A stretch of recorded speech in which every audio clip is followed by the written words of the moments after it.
sian Israel fate ram tiam kanan apan puilain swal the puite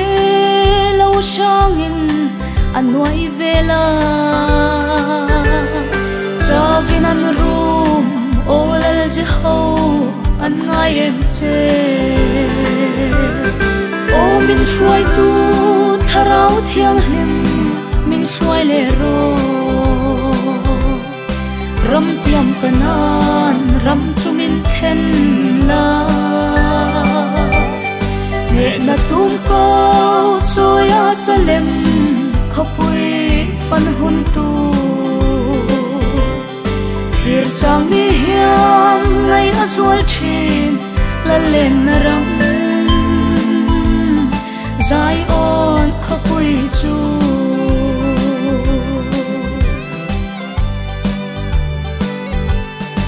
zai on khopui kan pan lain swal hiamin chavin kan rum thi min shuai turin nalpa lo nai le la van Jerusalem khopui chu min thenang che o min shuai tu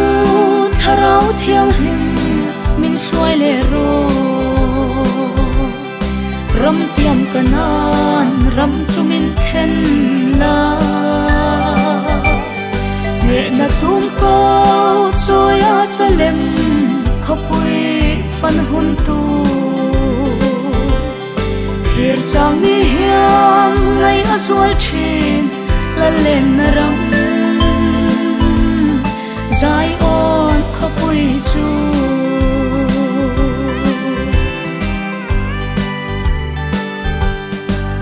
lâu tắc lệ linh lâu takin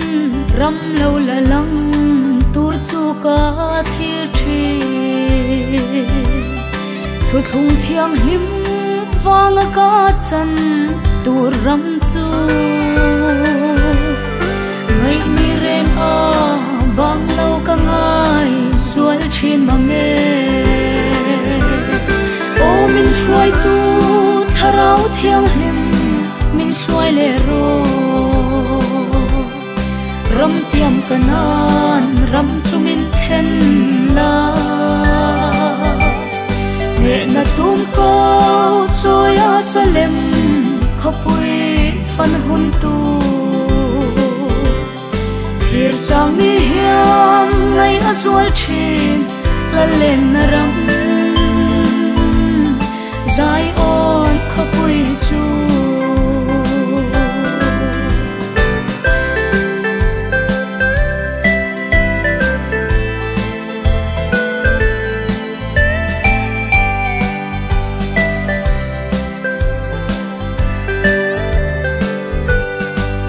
khwal sin kum